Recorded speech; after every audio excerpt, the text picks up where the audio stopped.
Hi అండి అందరికీ. ఈరోజైతే మనం మార్కెట్కి వెళ్తున్నాము. నేను ఫస్ట్ టైం మీకు గుజరాత్ మార్కెట్ ఎలా ఉంటుందో చూపిస్తాను. ఫస్ట్ అయితే కూరగాయలు కొందామని మార్కెట్కి వచ్చాను. పిల్లలతో అంత ఈజీ కాదు కదా, వాళ్ళని ఒకరు పట్టుకుంటే ఒకరు వీడియో తీయాలి. అందువల్ల కొన్ని దగ్గరలో బాగా క్లారిటీ లేకపోయినా కొంచెం అడ్జస్ట్ అయిపోండి. ఏదో మీకు చూపిద్దామని వీడియో చేస్తున్నాను. ఇక్కడ గుజరాత్లో నేను ఎలా ఉంటున్నాను, ఎలా మార్కెట్స్ ఉంటాయి అని అలా వీడియో తీశాను. ఇప్పుడైతే నాకు అవసరమైనవి కొన్ని ఇంటికి కావాల్సిన ఐటమ్స్ కొనుక్కుందామని ఇక్కడ ఉంటాయి కదా, హోమ్ ఆర్గనైజర్స్ షాప్స్ ఉంటాయి కదా, అలా ఒక షాప్కి వెళ్ళాము.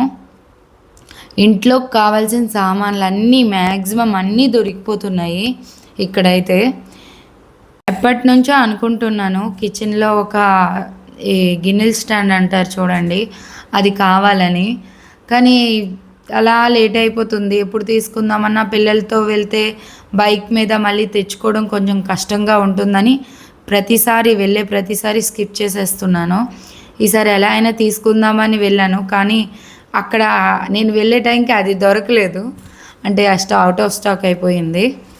సరేలే మరి వచ్చాం కదా ఇంత దూరం, ఏదో మనకు నచ్చిన ఐటమ్స్ అయినా తీసుకుందాం, కొన్ని అవసరమైనవి అనుకుని తీసుకుంటున్నాను.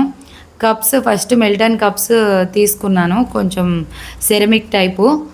అవి 10 రోజులు కూడా రానివ్వలేదు పిల్లలు. వాటర్ తాగడానికి ఇస్తే పడేస్తున్నారు, ఇరిపేయడమని. కింద గిన్నెల స్టాండ్ ఉండడం వల్ల అదేంటంటే వాళ్ళకి అందుతుంది కదా, తొందరగా తీసేసి పడేస్తున్నారు. ప్రతి ఐటెం బాగుందండి, చాలా బాగుంది. నాకు ఆ పైన ఆర్గనైజర్స్ చూడగానే నాకు అటువైపే కళ్ళు వెళ్ళిపోయాయి తీసేసుకుందామని.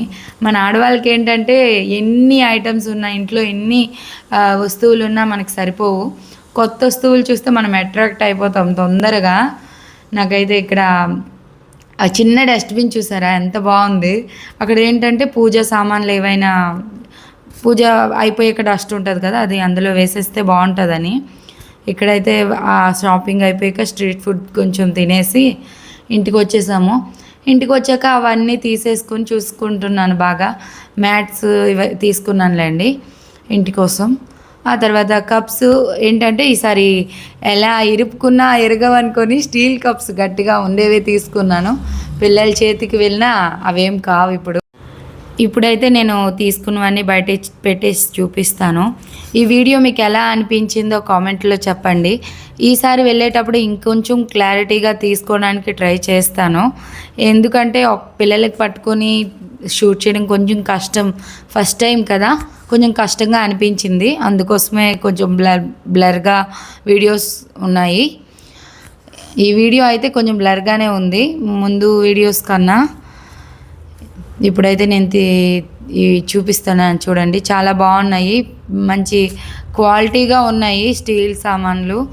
ఇప్పుడు ఇంతే అండి మీ వీడియో మీకు ఎలా అనిపించిందో కామెంట్లో చెప్పండి. నచ్చితే లైక్ అండ్ సబ్స్క్రైబ్ చేసుకోవడం మర్చిపోవద్దు. మరొక మంచి వీడియోతో మళ్ళీ కలుద్దాం. ఈసారి అయితే మంచి వీడియోతోనే కలుద్దాం, క్లారిటీగా ఉన్న వీడియోతో. నాకైతే ఇది కొంచెం డిసప్పాయింటెడ్గానే అనిపించింది, క్లారిటీ లేదు కాబట్టి.